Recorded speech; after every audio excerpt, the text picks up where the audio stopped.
Hi there, I'm Carla. And I'm Melanie. And we're the board game specialists.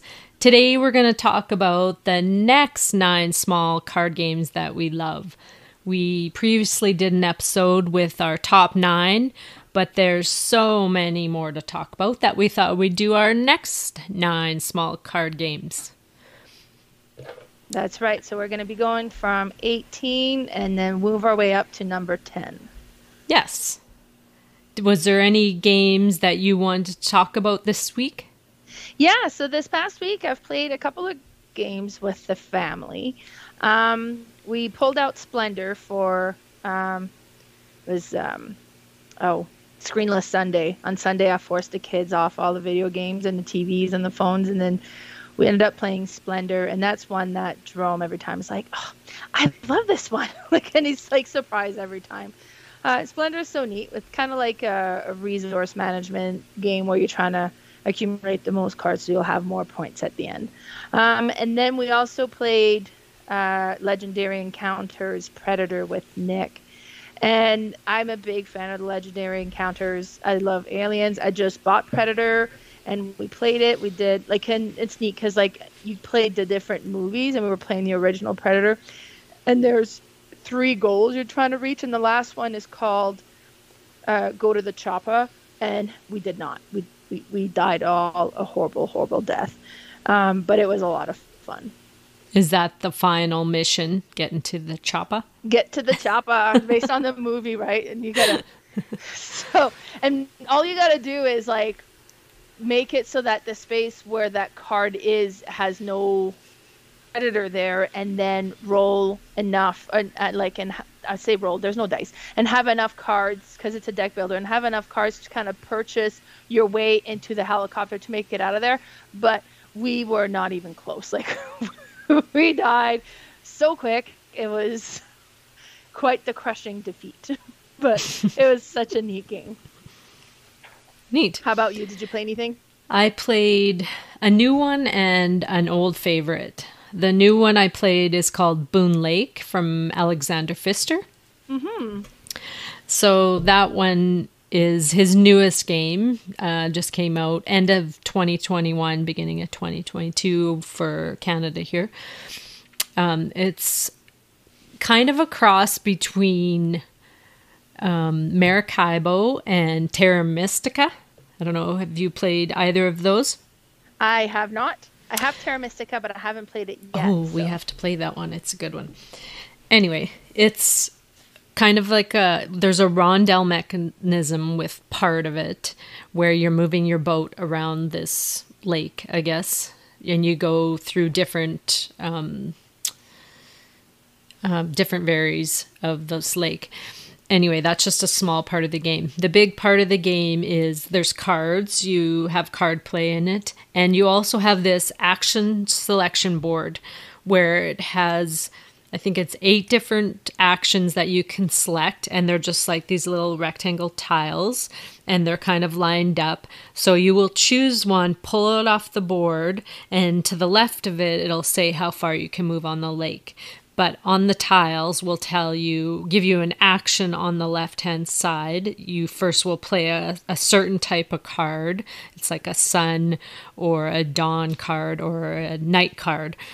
And then after you play your card, you can also do an action, whether you're putting tiles on the board or you're getting more people into your ranch, or just all kinds of things. But the nice thing is, at the right side of the tile is an action that everybody gets to do. So on everyone's turn, you have the option to do an action. And there's area control because you want to kind of control different areas on the board, but there's just lots of point building from your cards to gain more people or money or resources. There's also you have this little board that has levers that you can buy. So you put these levers on your board and they give you special abilities that you can use throughout the game. And at the end of each round, there's kind of 4 scoring rounds. You will reset these levers so you can use them each time. It's got all kinds of mechanisms in this game. It's really neat. It's probably, so far, I've only played it once, but I really, really like it. Could be my favorite of his. We'll see with more plays. The other game... And it's only February now, so it's brand new pretty much if it was it released is. I in just got it 2022 here, 2 weeks ago, I think. The other one I played was good old Viticulture. It's... love that game. It's one of my all-time favorite games. And you're just making wine, and you're harvesting crops to put grapes on your board, and then you turn the grapes into wine, and then you fulfill wine orders. And there's all different types of card play in that one as well, but it's basically a worker placement game. It's a game that I'll talk about more in the future, but I just love that game. I don't think that one will ever leave my collection, and I don't know that it'll ever leave my top 20 in my games. Yeah, no, it's a neat one. I played it for the first time at Malcon just this last summer. So, oh yeah. And then I got my own copy after that. So yeah, it's so pretty too. Love it. Yeah. So, do you have any other games to talk about? Not yet. We're recording this on a Sunday, so it'll be Screenless Sunday after this. So there'll be more for next week. But... nice. All right. Well, let's get into our next small 9 card games. First one will be from 18. We'll talk about what was your 18th. So my number 18 is a card game named Gloom. It was published in 2005 by Keith Baker and Atlas, or published by Atlas Game. And this one is neat because it's see-through cards. Mm-hmm. And each character or each player has a set of 5 characters in their family, and then there's like a little story on each one. And you have cards, and you're trying to play the cards onto your character, and it has numbers on the side. So. And the goal of the game is to try to get your family members as depressed as you can. And when their depressed level is really high, you kill them off. And whoever has the most depressed points and all their dead family members is the winner. So it's gloomy. Very As gloomy. the title, right? Gloom. It's one that we tend to play at Halloween, and then we play it a few times afterwards because we're like, oh yeah, this was good, and then kind of play it again a few times. And I did the mistake once of playing it with the boys and their friends, and when they were all preteens, because it's a bit of a story-making game, right? Because you have the cards, and it says you got stranded at the altar or whatever, so you gain 25 depression points or something. And you make a story about it. Well, when you play with preteens, every story has to do with poop and farts. Oh, of course. Right? So I was like, oh my God, I don't want to play anymore. But in normal circumstances, and now that my kids are a little bit older, it's not so bad. But this is a neat one where you're just, and you can't kill them, like you can't depress your family member then kill them off, because the kill off action has to be your first of 2. You get 2 action each round, and if you're going to kill off a family member, you got to kill them off first thing and then do another action. So you can't be like, oh yeah, I'm going to give him all this depression then kill him off. So, and you'll have some cards that cheers up the characters, and you'll play those on the other players, right? So be like, oh, I notice how your guy is very depressed because he was dumped at the altar, but he went on a picnic and made a new friend. So, and you'll put the new card on top, and it covers the numbers. Like it could cover the numbers. So maybe it was a -20 and a -5, and I play this new cards, and it covers a -20 with a +10. So now you're at a +5. Well, this isn't a nice depressing score to kill him off yet. So now you got to depress him some more before you can kill him off. It's hilarious. So you're trying to make the other person happier, but your own family less depressed. happy. Okay. And then try to kill them off when they're nice and gloomy. It's hilarious. The clear cards look really cool. It's really neat because then you never know what you're going to be covering up, right? So it could be like, okay, well, I'm going to add this one, so it adds extra negative points, or so it's a fun one. It looks super cool. The cards with the clear plastic thing is just fun to play with. So yeah, that was my number 18, Gloom. Neat. My number 18 is a game called No Thanks. It's a 2004 game by Thorsten Gimmier. I think that's how you say it. So you have 33 cards, I think, in the deck, 3 to 35. That would be 30. Yeah, 3 cards. And then you just have these little chips. So all you're doing is you put the deck in the middle and you start pulling off cards. One card will come up, say it's number 30. You can either take that card into your tableau or you can put a chip on it. If you put a chip, it goes to the next player and they can take that card and the chip, or they can put a chip. It's basically passing when you put a chip on. So some of those high cards you may not want, but if you did take the 30 and then next time it came around to your turn and say number 29 popped up, you could put that next to the 30 and now you're only counting 29 points. You want to count as little points as possible. So sometimes you might be taking some cards and hoping to connect them. You might have a 25 and then a 27 and hoping that 26 comes out. But it very well could not because you take, I think, I don't know, 7 cards. Is it 5? Out of the deck that you will not know is in the deck. So it's kind of risky sometimes. But it's funny, sometimes you'll go around and there's about 20 chips on a card and you're like, well, it's worth it taking those because the chips are also worth negative points at the end and you want minus the lowest points possible.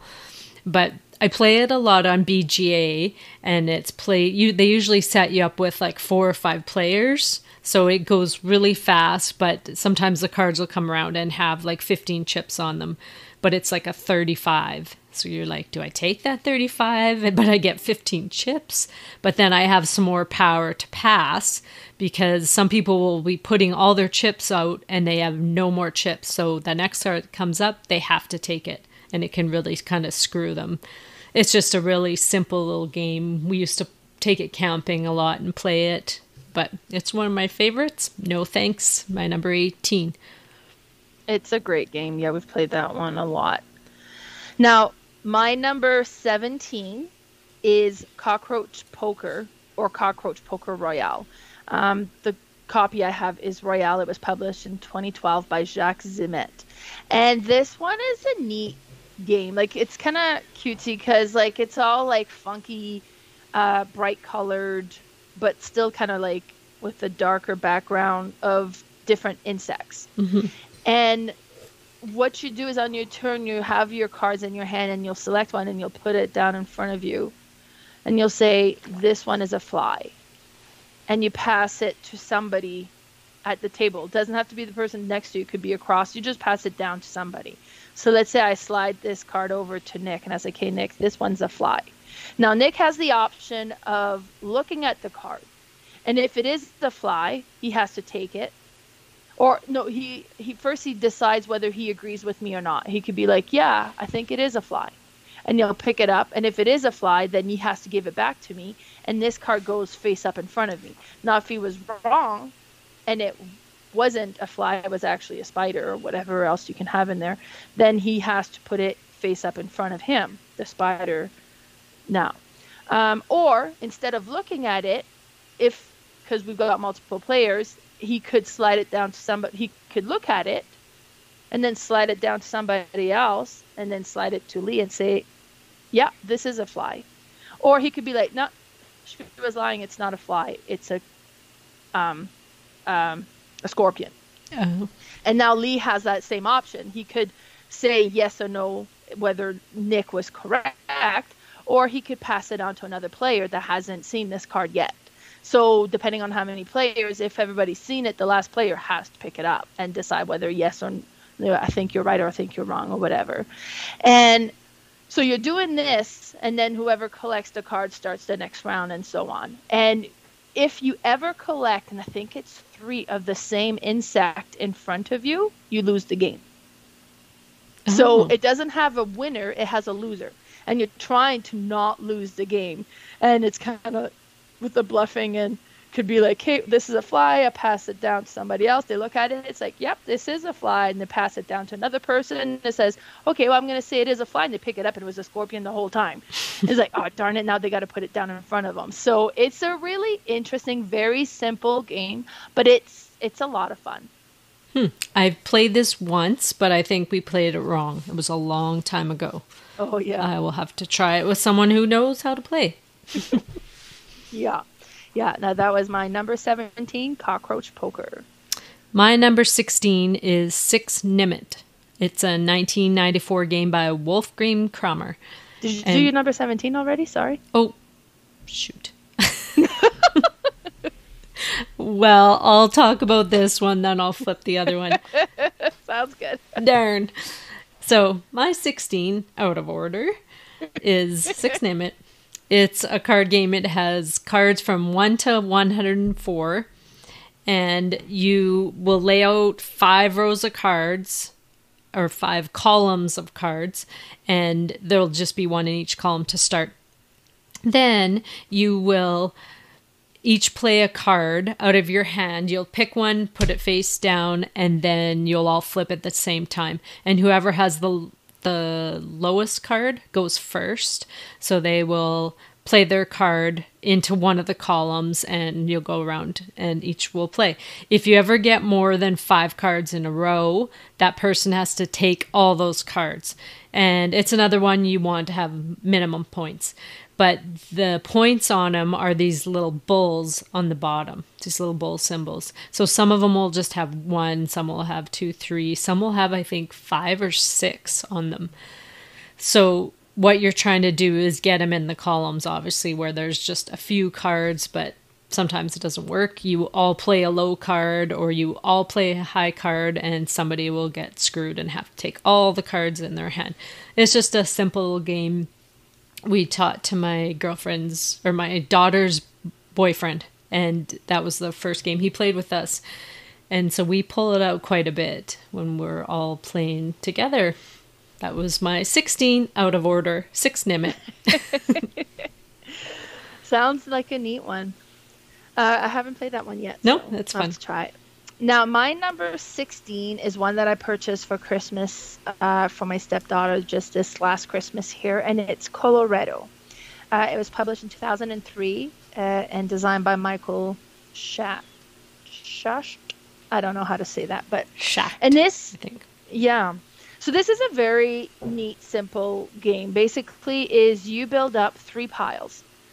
Or I guess I say 3 piles because we were 3 players. So depending on the number of players, so you can play up to a pile on each one for each players. And you have a card, and you'll place a card in a pile. And on your turn, you can pick up the pile or to add a card to a pile as well. Now you're trying to collect colors in your cards, but not too many, because you're gonna score. And I can't remember if it's a 2 or 3 of your top colors. 3. You want your but 3 top anything colors. Yeah, and anything else is going to be negative points, taking away from your points. So you're trying to take as little of the other colors as you can and get just the top colors as much as possible. So, if I notice that Lily is going for blues and there's a blue there, and then I notice she doesn't have any green, I might add a green to the blue so that it's not as attractive to her to take that pile now. She could, but then she has to take the green with it. It's kind of interesting because you're creating these different things. It plays super quick. And yeah, it's just at the end, whoever has the most points is the winner. But it's kind of interesting. It's like, okay, wait, do I add another card, or do I take this pile as it is now? And it's kind of has a bit of a push your luck to it because of that. Yeah, it's a thinky little game. Mm-hmm. Okay, so now you're number 17. Okay, my 17. Pompeji, I think that's how you say it, or Pompeji, by Frank Brandt.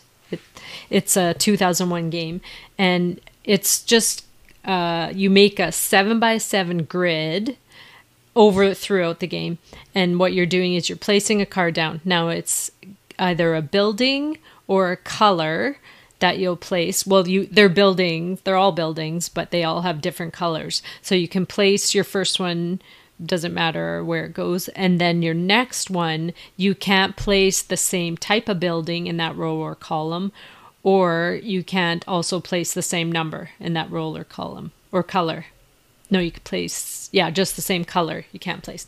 But every time you place one, you're going to score like diagonal. So if you have this many buildings in a diagonal, you'll get that many points. I think it's the highest number of building, you'll get that many points. And then if you have the same colors in that that diagonal row, you'll add up all those colors. So you kind of score each time you play a card. And sometimes near the end of the game, you'll play a card and you have all these diagonals, different buildings that'll connect, and all these different colors. So it just kind of ramps up throughout the game. Just a kind of a tile laying, but they're cards. And you'll just score throughout the game. It's just kind of a neat little Zen game you're placing, trying to get the best points out of each of your card. It was just one of those games on Board Game Bliss that was like on sale for, I think, $7-8. I thought, oh, looks like a tile kind of like game. I'm going to get it. And I ended up liking it. That was my number 17, Pompeji. Perfect. So my number 15 is a game called Chrononauts. And it was published in 2000, and it was designed by Andrew Looney, and it was published by Looney Labs. And this is a very interesting card game because it's about time travel, basically. And you have this grid of cards, and it starts with, like, I don't know, an event in the 1800s, and then it goes up to, like, more modern events. And we each get our own character cards, and we are from a different version of time. So in my time, let's say it'd be like, well, in the time frame that I'm from, JFK was never assassinated. And the goal is to try to make the history match your character so that you can go back to your own time. And you got to change certain events so that it matches your future, basically, so that you can go back home.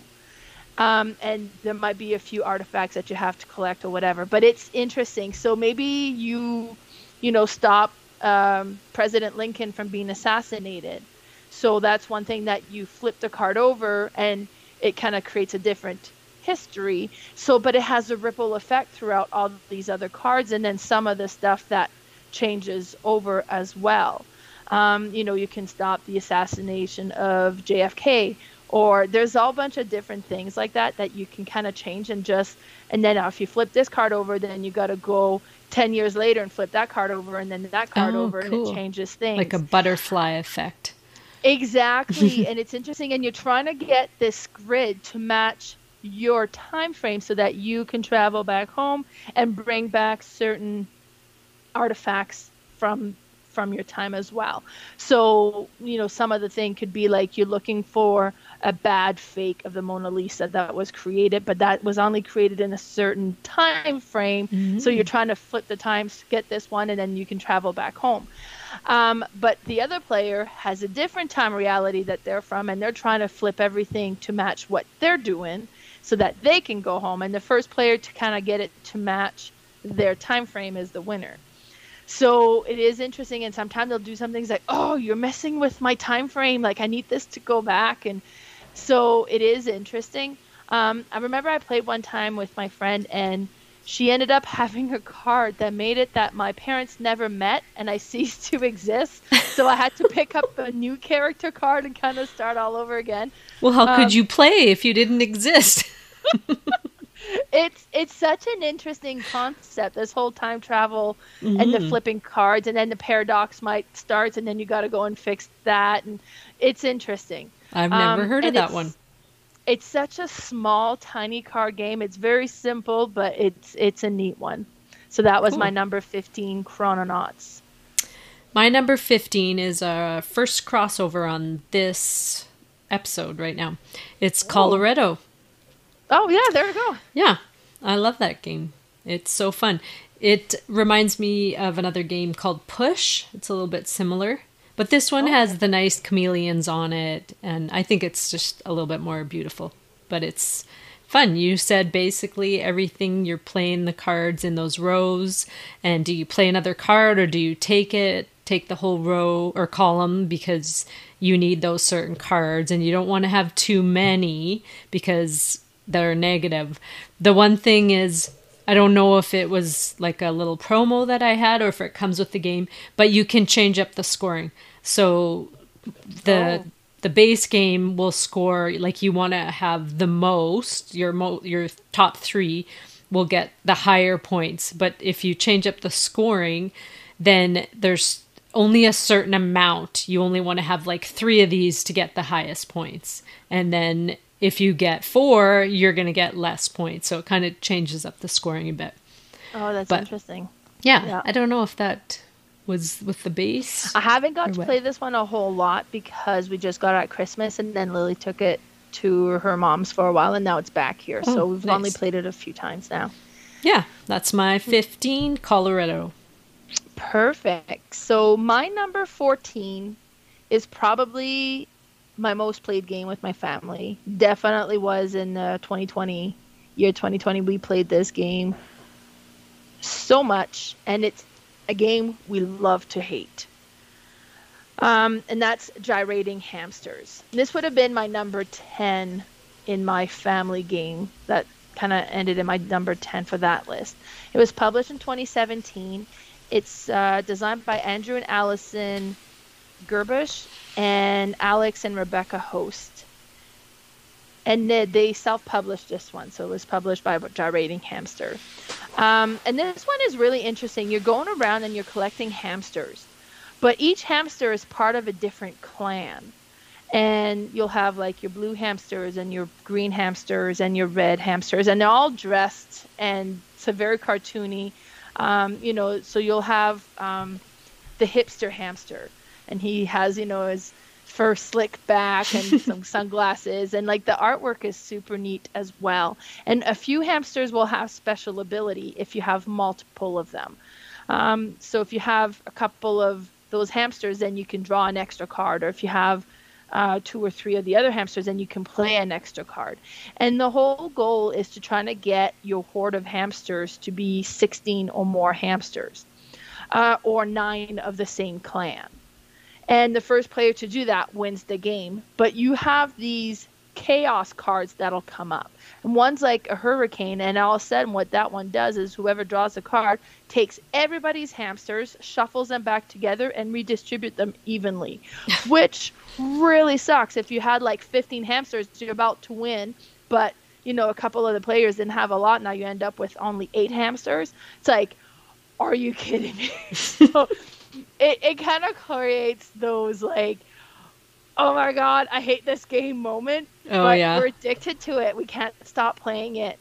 And I remember the first time when we would play it, like we played it a few times, and Lee kind of swore it off. It's like, that's it, I'm never playing this game again. And we went to bed. And then he's like, okay, no, let's go back. And then he woke me up, and we went back and played it one more time. It's just, this game just, there's something about it. We cannot stop playing it, but like it can create such anger moments as well. It's great. So that was my number 14, Gyrating Hamsters. That was your 14? Mm-hmm. My number 14 is a game called 12 Days. It's a 2011 game by James Ernest and Mike Slinker.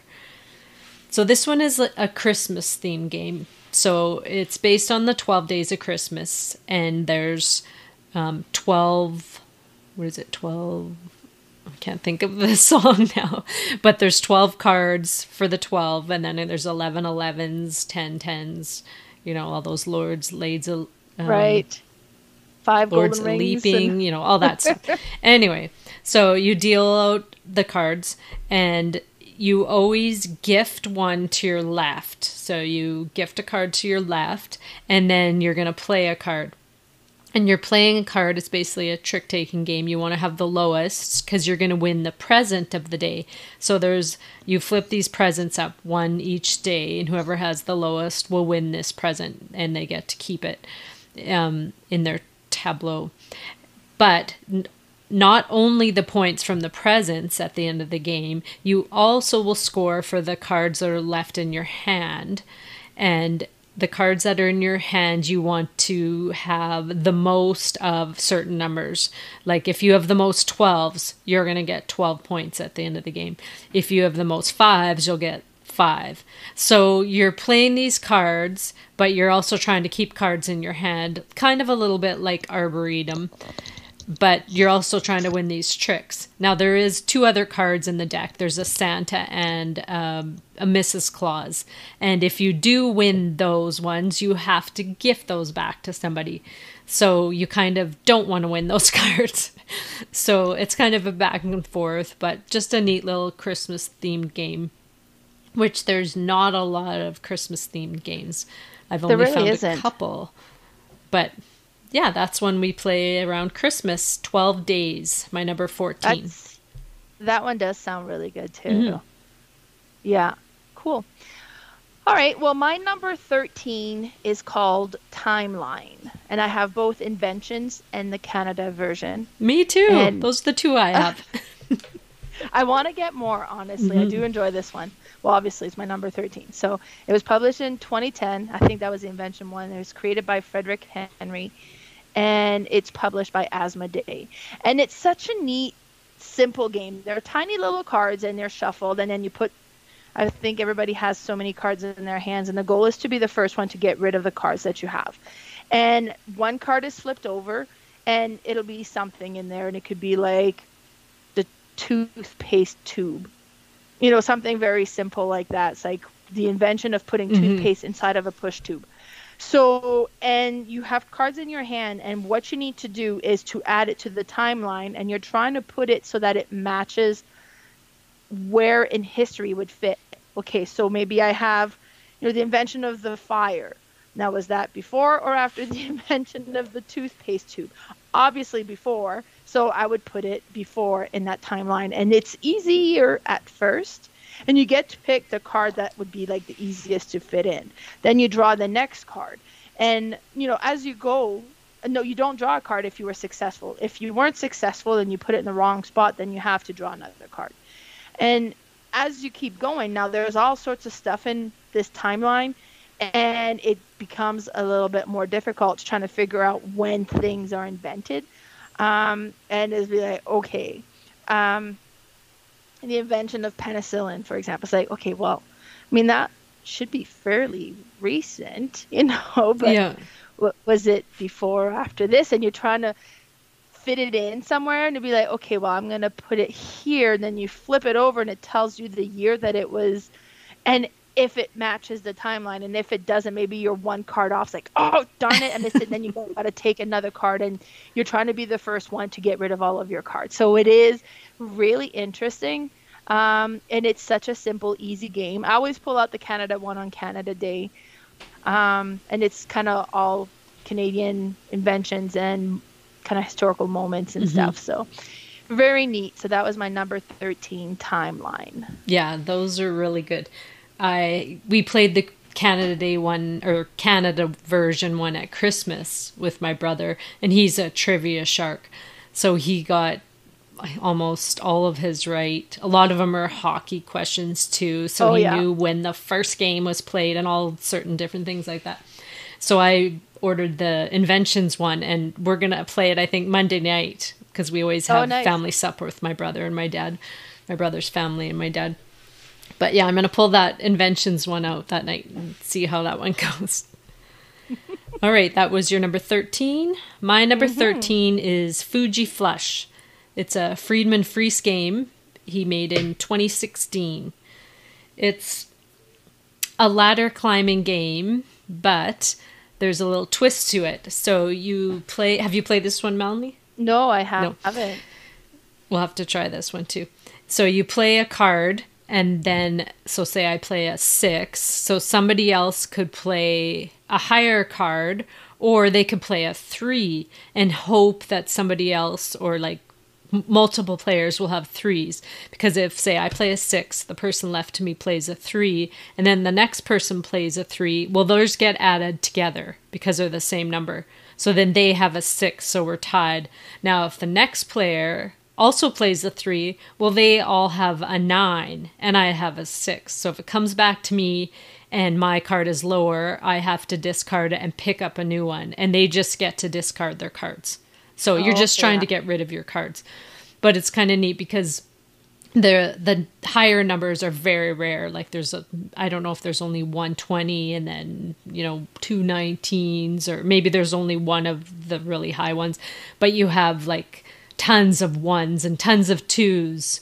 Maybe there's not 1s, but 2s and 3s. So you've got all these 2s and 3s in your hand, and you're just hoping other people will play them so that you don't have to pick up more cards. It's just a really quick ladder climbing game, and that's Fuji Flush, my number 13. Oh, it sounds interesting. Yeah. So my number 12 is called Illusion. And it was published in 2018 by Wolfgang Warsch. And this is such a neat game. And it kind of plays a little bit like Timeline, where you're trying to fit in these cards in this line. But you start with a card that has like an arrow and it points to a color. And what you're trying to do is like, let's say it's yellow, and you're trying to sort these cards from the least yellow in the image to the most yellow in the image. But I mean, like, these colors have like the primary colors in there, and they're all different kind of images, like, and it's all different. Sometimes it's words, sometimes it's like you'll have heart shapes but with outlines, and now is the yellow outline on there enough area of yellow that it actually is more than this little triangle that's on this card, you know. And it's interesting because the shapes are different, and you're just trying to find, you know, how much is represented of that one color in the whole image if it came to a area total. And it's difficult, really. Sometimes it looks like, okay, well, you got this, you know, blue image that has a bunch of yellow polka dots, but if you were going to put all those yellow polka dots together, how much of a space is it going to be, you know? And you'll fit it in this row. So be like, okay, well, I think it's between these two. I think that's where this yellow works. And then it's the next player's turn. Now they can just take a card and fit it in this time line or this lineup as well. Or they could be like, you know what? I think there's a mistake in this row now. Oh. And then if they say, okay, I think there's a mistake, you start from the bottom and you flip the card back, and it shows the percentage of yellow on that card. And then you take the next one and it shows the percentage. And if you ever have that the lineup didn't go, you know, kind of numerically accurate, and actually we got the lineup wrong, well, then that player wins that point for that round. Then you start with the next round. And it could be a different color. Maybe now we're looking at blues and trying to fit the blues in, and so on. And it's such a neat abstract kind of concept, because you're just looking at all these different images with like these, you know, primary colors and trying to figure out, okay, well, is there more blue in this one than that one? Or so super neat, super fun. And that's Illusion.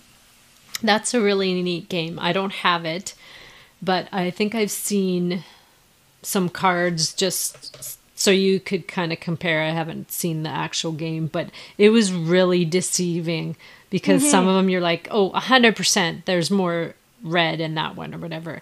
And then you look, flip it over. Nope. Yeah. Like it's so deceiving. That's a good one. That's your number 12? That's right. My number 12 is called Red 7. It's a 2014 game by Carl Chuddick and Chris Keslick. Anyway, it's a really simple game. You basically play a card, and you just have to always be winning, or you're out, you lose. So I may play a card, I can play it in the canvas, so that would change the rule. So if I play a card for the rule and say it says I have the highest card, so I would have to have the highest card in my tableau already. So say I had a 7. I think that's the highest.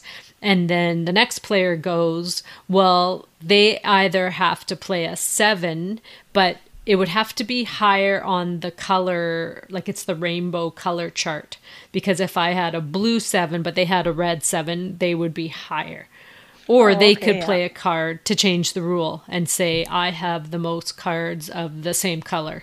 Like they all have different rules. So they play that, and as long as they're winning, you keep going. So you can either change the rule or play a card that fits within the rule, and you are winning at that point. Such a simple game, but it's so easy. It could be over in literally 30 seconds, or you could keep going on for like 10 minutes. It's a really neat little game. That's my number 12, Red 7. That sounds cool. It kind of reminds me a bit of Fluxx, where you're changing the rule as you go. Oh, is that how Fluxx plays? Yeah, Fluxx is it's an interesting one because, yeah, you play a card that changes the rules, but it's not as simple as just playing a number and being higher, right? Like there's all sorts of things in the cards or different things you're trying to match up. But Neat. Okay, and that was your number 12, right? Yes. So my number 11 is Dealt, and that was published in 2018 by Katja Stremel, and it was published by Amigo Games. And Dealt is neat because you get these cards and you can't sort your cards. The way they are is the way they are. But you may want to play some cards in the middle so that you can start creating combination. Let's say I have a 3, and then I have an 8, then there's another 3. So I might try to play the 8 so then I can have a pair of 3s to play. And you're trying to play cards that are going to be higher so that you get to keep going in the round. And whenever somebody's on their turn are unable to play, well, then they would have to pick up a card that's in front of them. And there's 2 cards in front of them. And there's 2 tokens. I might be mixing all some games, but it plays. No, I don't think like there's tokens in this one. You're mixing up with Scout cards.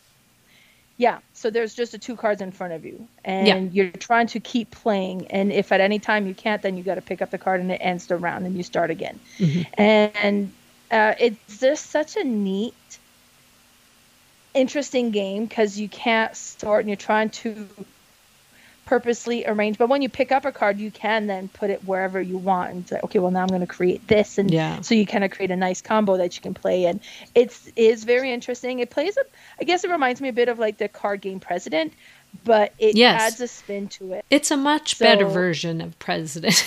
Definitely. And it's a fun one. Yeah, my family, well, the kids mostly, they love Presidents, and they always want to play that game. And then I'm like, oh, I found a game that maybe will replace it. Yeah, I played that one a lot as a kid, for sure. Yeah. That was your number 11. Dealt? Yeah, my number 11, Dealt. Okay. My number 11 is L.L.A.M.A, a 2019 game by Reiner Knizia. This game, the first time I played, I thought, oh, I don't know if I really like this game. But the more and more and more I played, I love it. Now, me and one of my gaming buddies, we play it a lot at the end of a game night. And it's one of those, again, you play 3-4 times maybe. But all you do is play, you have cards that go from 1 to 6, and then there's also L.L.A.M.A cards. So you play a card down. There, I think one is dealt at the beginning in the middle of the table. Say it's a 2. You can either play a 2 on it or a 3. That's it. It's simple. And then if you can't play, you pick up a card. And then it goes to the next player. The only thing with the L.L.A.M.A is if you play a 6, you can play a 6 or a L.L.A.M.A. And until somebody plays a L.L.A.M.A, it won't reset to 1. So once a L.L.A.M.A is played, then you can play another L.L.A.M.A or you can play a 1 on it. And you're just trying to get rid of your cards. But the one thing in it is, so if it comes around to you and you have 2 cards in your hand, say you had a 1 and a 2, and other people have like maybe 4 or 5 cards in their hand, you could just quit and end the round, and you would have to pay, or you'd have to gather 3 tokens because you have a 2 and a 1. And then everybody would continue playing. Now they could pass, and if everybody passes except one person, they have a chance to play one more time, or possibly more. I'll explain in a sec. And then the round will end. Now, if it comes to them and everybody's passed, they could continue playing. If there was a 1 on the table and they had a 2, 3, 4, 5, they could play them all, and then they're out and they don't pick up any chips. So the other thing is, if you're stuck with llamas, that's automatically a 10-point chip that you have to take. But if you ever play all your cards out and you go out, you get to put 1 chip back. Now, you normally just take white chips that are worth 1 point. But the llamas are 10, so you'd have to take a black chip. Now, if you go out, you can put that black chip back in. So instead of putting 1 white chip, you can put the black back in. And if you ever have points accumulating up to 10, you can trade in your white chips for 1 black in hopes that you'll go out, and then you can dish that black chip back, and then you're down to 0. So it's a really back and forth game. 2 players, it actually works pretty well too. because you kind of go back and forth, and sometimes you're up to 35, and then all of a sudden you play all your cards, you're down to 25, because as soon as you reach 40, the game ends, and whoever has the least chips wins. It's a neat little game. I don't know why I didn't like it at first, but it's one of those we just play a lot. I play it on BGA a lot too.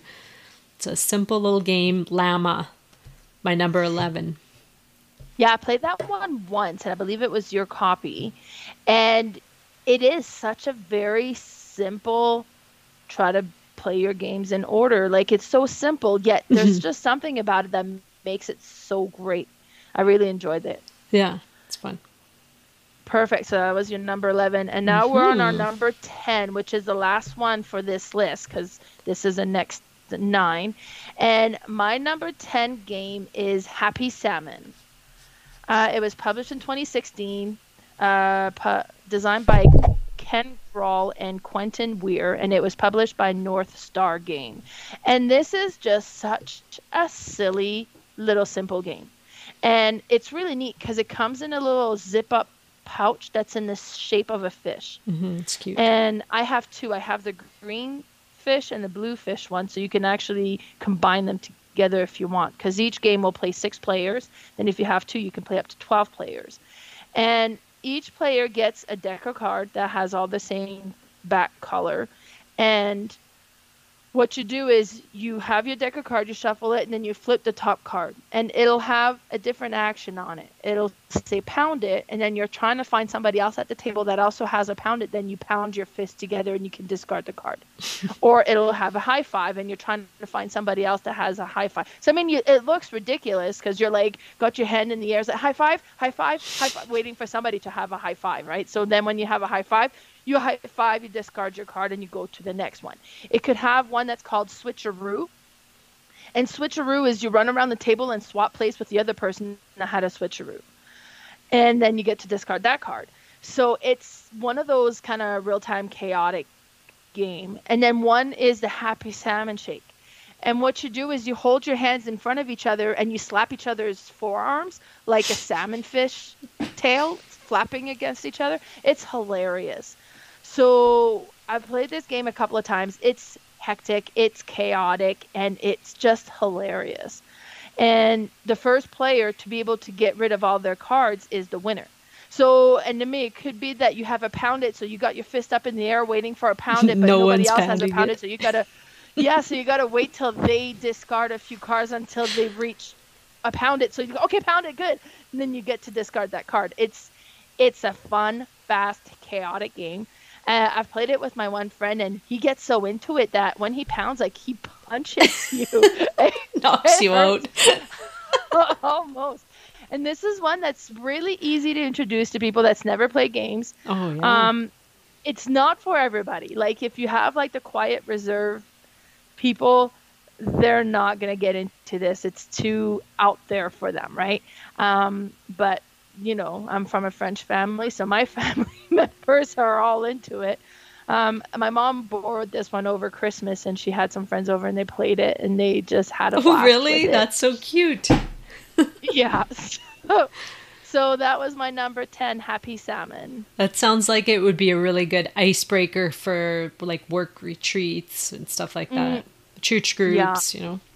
Yeah, exactly. Yeah. I've never played that. I've seen lots of just plays of it or just talk of it on different videos, but I've never played it. All right, well, my number 10 is another crossover, but not from this list, from the last list, and that's Ohanami. I think I had mentioned this would have been my number 10. So that's a 2019 game by Stefan Bendorf, and Melanie has talked about this one. And we got to play it last week when I was there. And I got to play it with the correct rules. Because the rules I had were translated rules that I had printed out. That they didn't go with the ones that she had. She had the actual English rules in her game. So it's a really nice little Zen game. I think you're actually building your Zen garden, they say, just with these numbered cards. And you get a hand of 10 cards to start, and you pick 2 of them, and then you pass the rest to the other player on your left, or if it's just 2 of you, just back and forth. So you pick 2, and then you place them in your gardens, and you can have up to 3 gardens. And once you place them, you can't rearrange them. So if I put a 50 down, I can put a card above the 50, so high, anything higher than a 50 or anything below. But once I put, say, a 52, I can't stick that 51 in the middle. So you're kind of locked out that way. But there are different colors of cards, and there's 3 rounds. And the first round, you score, I think it's the green cards. Is it the green or the blue? Green cards, I think. Blue first, then the blue and the green. Okay, blue, and then all the blue, other green. colors after. And then at the last round, you score blue, green, pink, and gray. And they all kind of score a little bit differently. So you have to decide, do I score some of these lower cards in the first rounds, like get lots of those, or do I build up cards that will give me a higher score in the later rounds, but I won't really get anything in these first 2 rounds? It's just a little thinky but very relaxing game, and so fun that I've tried with different groups that didn't really enjoy it, but maybe that's because we weren't playing with the proper rules. So I'm going to have to try it again with all those groups and make them play it. Hopefully they'll like it, because I really like it. It is such a neat game. Yes, that's my number 10, Ohanami. Well, that's it for our next small card games. That wraps up this episode. Next episode, we are going to talk about our 9 favorite tile laying games. This is one of my absolute favorite categories, so it's going to be very hard for me, but it should be interesting. So, Melanie, where can we find you? You can find me on Instagram as Boardgame_Mama. I also have a YouTube channel called Boardgame Mama. And I'm also on Facebook. My Facebook group is Didsbury and Area is Playing All the Games. You can find me on Instagram. I'm Board Game Specialist, all one word. Also have a joint Facebook page, which is called Red Deer Board Game Fanatics, that I share with a friend, but we basically just started it to trade and share things about games. Those are the 2 places you can find me best to reach me on Instagram. And that's it for this week. So we will talk to you next week. See you again. Bye for now. Bye.